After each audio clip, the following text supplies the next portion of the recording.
La Biblioteca Nacional de Antropología e Historia tiene como objetivo fundamental la prevención del deterioro de los archivos que resguarda, pues tiene a su cargo documentos con gran valor histórico. Yo soy Alexia y hoy en De Todo te invito a que juntos conozcamos las diferentes áreas que la conforman. ¿Ya estamos juntos? Ya estamos listos. ¿Qué les parece si comenzamos?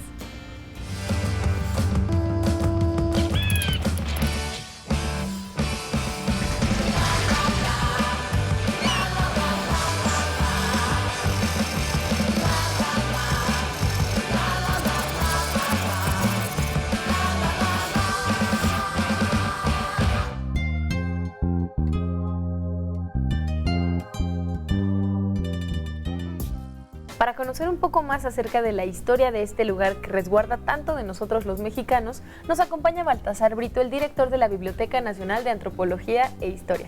Baltasar, ¿cómo surge la biblioteca? Sabemos que ya tiene más de 100 años. Efectivamente, la Biblioteca Nacional de Antropología, que actualmente se denomina así, va de la mano con el Museo Nacional, con la fundación del Museo Nacional en 1825. Ya como biblioteca nos remontamos hasta el año de 1888, cuando don Francisco del Paso y Troncoso decide ya fundar una biblioteca con todo lo que eso significa.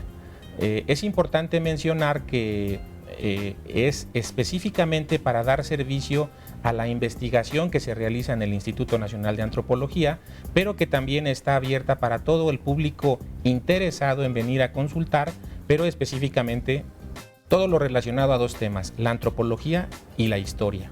¿Y qué tipo de documentos podemos encontrar en la biblioteca? Sabemos que tiene varias áreas.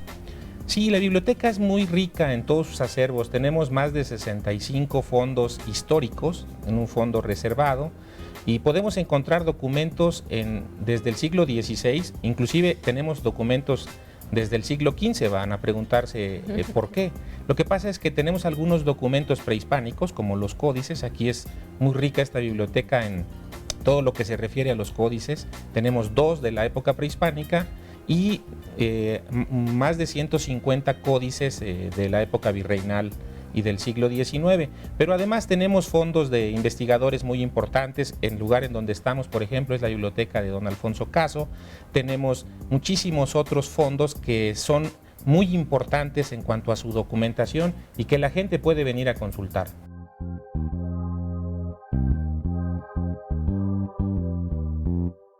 El área de manuscritos cuenta con alrededor de 55 colecciones y, como su nombre lo indica, todo está escrito a mano. Angélica, ¿qué tipo de documentos podemos encontrar aquí? Los documentos con los que voy a empezar es justamente la carta pastoral de Fray Bartolomé de las Casas. Es un documento donde nos va a exponer el que denuncien los documentos que estaban prohibidos en esa época, y también que denunciaran a las personas que cometían algunos actos prohibidos. Y la carta pastoral es lo que hacía el obispo para que se pegara fuera de las iglesias y todos los feligreses pudieran tener conocimiento de ello, aunque era un poco difícil porque la mayoría de las personas no sabían leer. Exactamente, se pegaba afuera de las puertas de las iglesias para que tuvieran conocimiento las personas que lo veían, ¿no? ¿Y de qué época es? Es de 1545, está realizado en Chiapas. Entonces estamos hablando de un documento que tiene siglos y aún permanece con nosotros.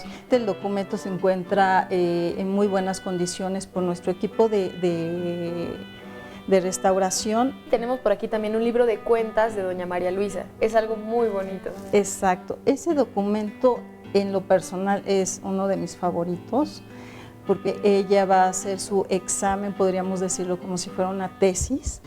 En ese examen va a presentar su examen de sumar, restar, multiplicar, para que ella pueda trabajar en cualquier convento. El diseño que tiene el documento en sí es muy bonito porque está decorado con flores, pájaros, aparte del conocimiento que ella estaba reflejando para presentar el examen, y su maestro de cuentas la prueba, ¿no? Angélica, ¿y cuál es el objetivo de tener todos estos manuscritos guardados? Para preservarlos, ¿no? Aquí los tenemos en resguardo, no todo mundo tiene acceso a estos documentos por las condiciones de los mismos, ¿no? Cuando vienen los investigadores van a realizar una visita a los documentos, pero en el área de microfilm.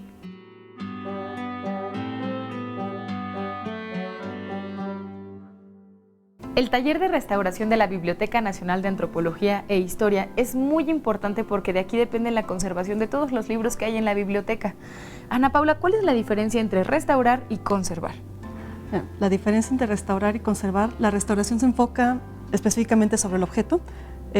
Son una serie de procesos, puede ser como consolidación de puntas, que es lo que estoy haciendo ahorita. ¿Qué es Puede consolidación de ser- puntos? A veces por el uso, las puntas sufren bastante, se golpean y se abren, como por ejemplo aquí, y nada más es entre capa y capa estar colocando adhesivo y se vuelven a unir para que ya se vuelvan a ver así. También puede ser colocación de refuerzos o puede ser laminados de papel. Otra parte que sufre bastante en los libros son los lomos. Entonces, por ejemplo, en este caso lo que se hizo fue, se tuvo que retirar el lomo que tenía, que realmente nada más era esta parte lo que quedaba, se puso un nuevo lomo y se adhirió el lomo original para mantener la información del libro. La conservación, por otra parte, es cuando no trabajas sobre el objeto, sino sobre el contexto. Por ejemplo, es mantener una humedad adecuada, también una temperatura adecuada, asegurarte de que haya la menos cantidad de contaminantes en el aire posibles, tal vez incluso el uso de guardas como estas para que la manipulación sea más sensible y acciones similares. En el taller llegan todos los documentos que están en la biblioteca, pero ahorita estamos como divididos en dos procesos. Uno se está encargando del área conventual, que sí son puros manuscritos del siglo XVI o XVII, que ya mi compañera les hablará más adelante. Y ahorita estamos trabajando, sí, pura colección contemporánea, pero realmente cualquier tipo de libro pasa por el taller. Todos necesitan estar aquí en algún momento. Todos llegan aquí en algún momento. ¿Y cuáles son los deterioros que más presentan los libros? Casi siempre son cosas en la cartera. La cartera es la encuadernación. Casi siempre es lo de las puntas laxas, que es lo que te comentaba. Problemas en el lomo, casi siempre es pérdida de la cañuela, pérdida del lomo. Bueno, el pergamino es un material muy quisquilloso, con la humedad se deforma bastante. También en portadas casi siempre están desprendidas, con rasgaduras, casi siempre la portada también es la que sufre más, pero afortunadamente casi siempre el cuerpo del libro, las hojas y todo eso está por lo general en buen estado.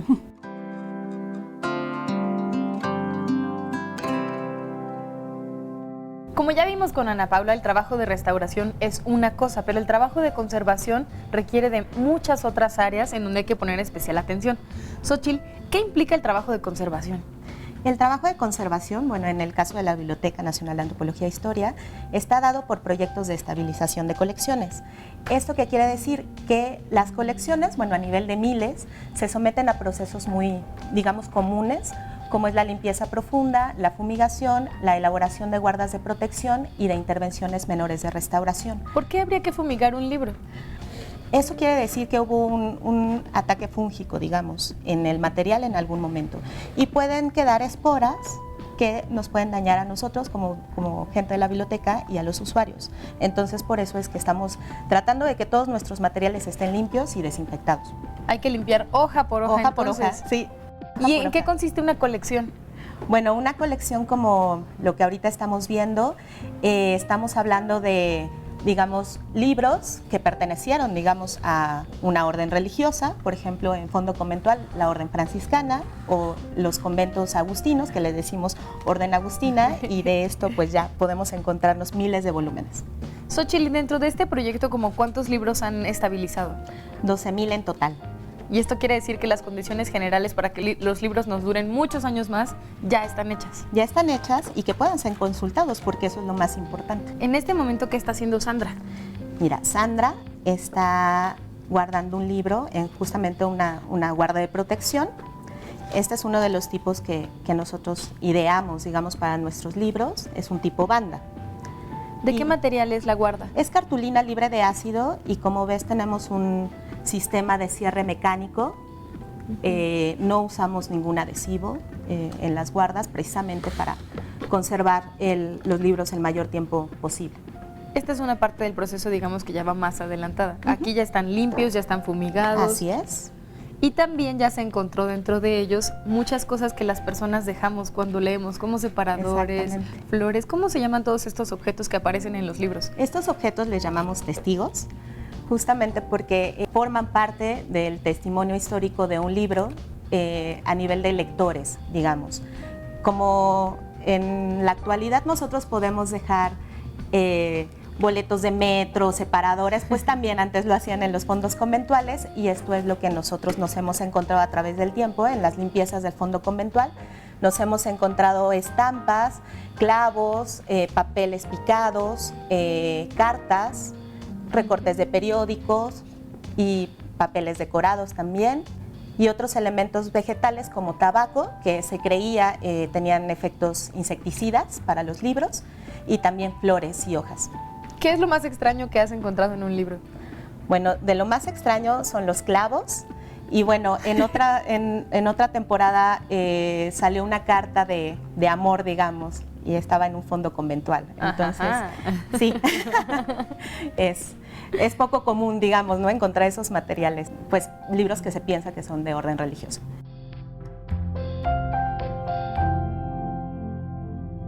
La Biblioteca Nacional de Antropología e Historia también cuenta con un acervo institucional. ¿Esto qué quiere decir, Betty?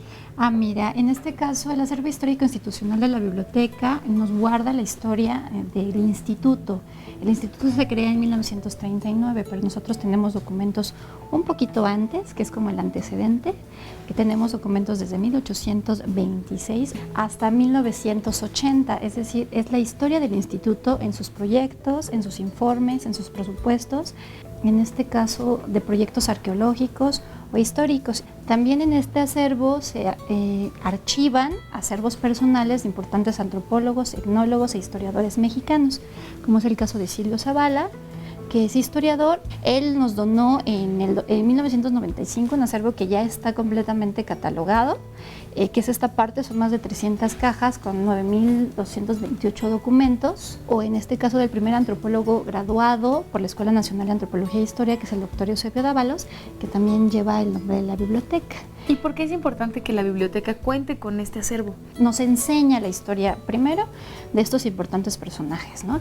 Y también el quehacer que ha hecho durante todos estos años del instituto y la importancia del rescate tanto histórico y arqueológico, pues para todos los mexicanos, ¿no? Y también nos deja ver como parte de nuestra cultura y nos refleja a personajes muy emblemáticos de la cultura mexicana, porque, por ejemplo, tenemos fotografías en este acervo que se enviaron a estos investigadores de personajes como pintores, ¿no? En este caso, por ejemplo, tenemos algunas fotografías de Diego Rivera, de obras de Diego Rivera, o fotografías, bueno, son réplicas, pero son fotografías de fotógrafos tan importantes como Tina Modotti, o de exploraciones tan importantes como el descubrimiento de Pacal, o de descubrimientos también como los murales de Bonampak, o algunos dibujos que se hacían a mano para que nosotros pudiéramos entender cómo estaba construido o cómo eran esas piezas arqueológicas que ellos iban encontrando.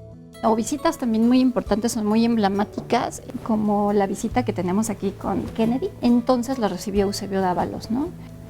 Y bueno, pues nuestra tarea también es esto, la biblioteca difunde estos acervos personales para la investigación, ¿no? En este caso del público general, pero principalmente pues de historiadores o antropólogos que quieran seguir conociendo qué se ha hecho y como para un futuro, qué se puede hacer con todo este material que nosotros tenemos y que nos da como legado de lo que es México y pues de la importancia tanto en estas materias, ¿no?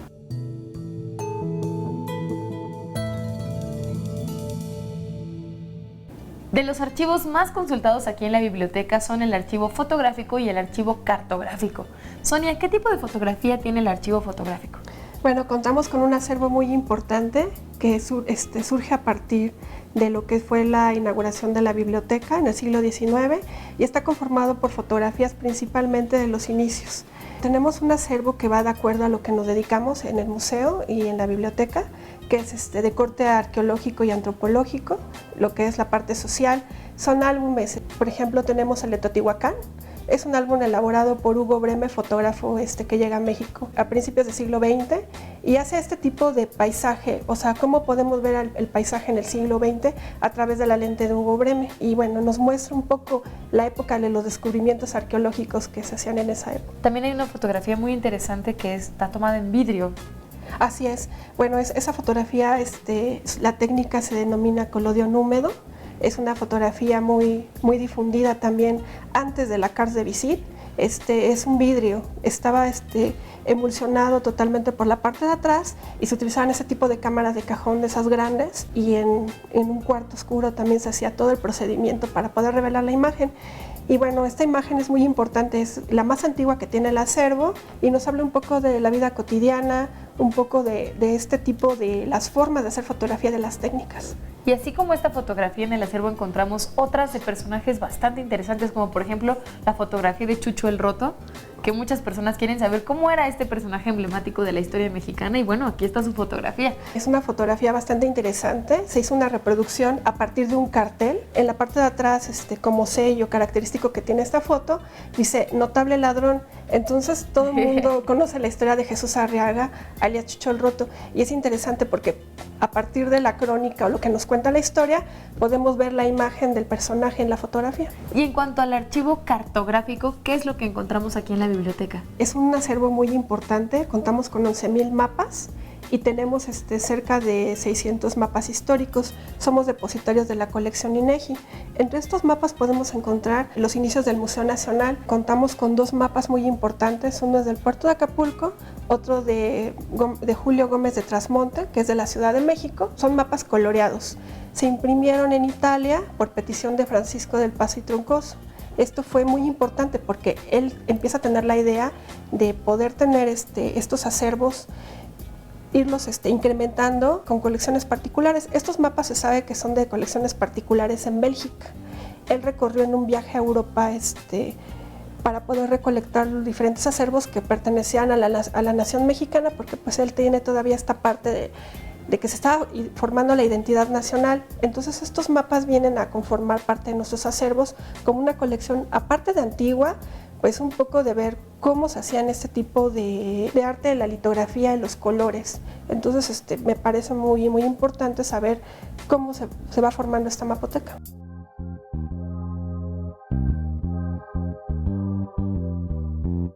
Ahora estamos con Miguel en el área de digitalización de la biblioteca. Aquí podemos consultar audios muy antiguos, como por ejemplo de la Revolución Mexicana. Miguel, ¿qué más podemos encontrar en el acervo sonoro de la biblioteca? Aquí en el acervo sonoro de la Biblioteca de Antropología podemos encontrar diferentes colecciones muy importantes que abarcan un programa que se generó en 1970 y que se llamó el Programa de Historia Oral. Aquí en esta zona lo que hacemos es digitalizar todas aquellas entrevistas que se hicieron a través de este programa y que nos presentan colecciones muy importantes de refugiados españoles, historia de la medicina.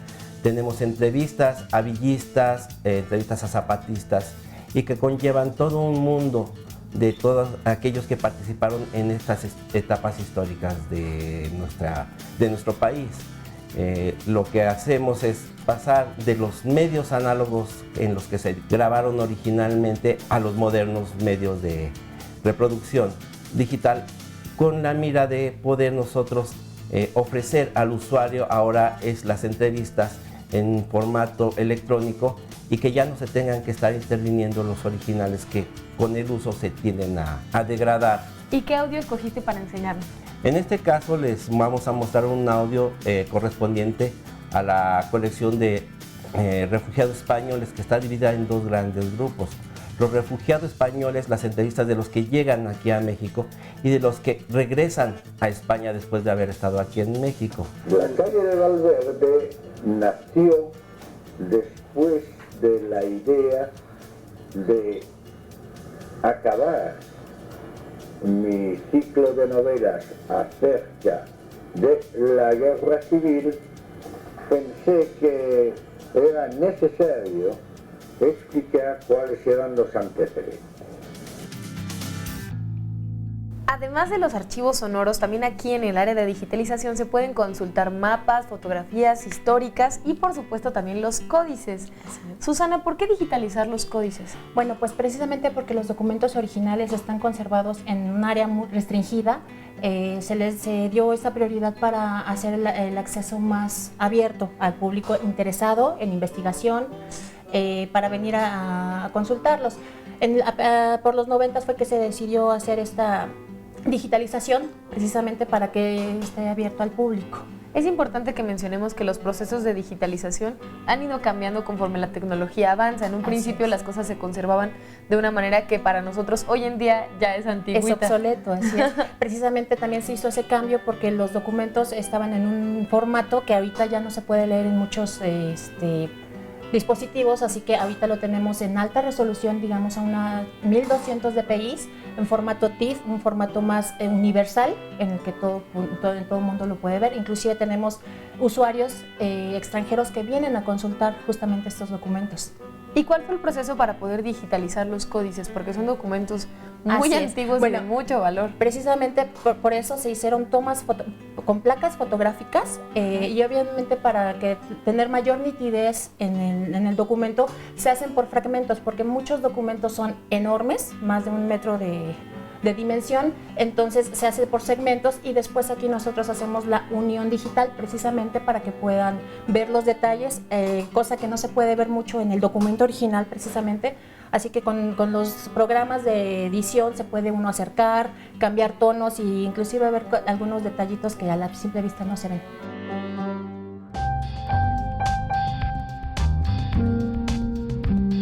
Y la hemeroteca de esta biblioteca es considerada hemeroteca histórica. ¿Qué quiere decir esto, Marco? La hemeroteca histórica se define como tal porque su contenido tiene que ver con los periódicos históricos que se generan desde el siglo XVIII, el primer periódico que se identifica como tal de noticias, eso es muy importante aclarar, son periódicos de noticias, es la Gaceta de México. Y todo el periodo del siglo XIX está representado con diferentes títulos en los que se encuentran periódicos desde el primer momento del movimiento de revolución de la independencia, todo el periodo de la Reforma, después el periodo porfirista, y nuestra hemeroteca termina su colección con títulos de las primeras 7 décadas del siglo XX, en especial el Excelsior y el Universal. Con eso se cierra el contenido del acervo de nuestra hemeroteca histórica. Otro muy representativo, sobre todo del último tramo del siglo XIX, es ni más ni menos que el Hijo del Aguizote. El Hijo del Aguizote se caracteriza primero por tener incorporar la caricatura como este elemento periodístico en el que se hace una crítica a todo lo que representa el poder, ¿no? No solo el poder político, sino el poder religioso. Toda autoridad pasa por la palestra del caricaturista que pone en tela de juicio pues la corrupción, la falta de respeto a la Constitución y todos estos elementos que se le criticaron mucho al gobierno de Porfirio Díaz.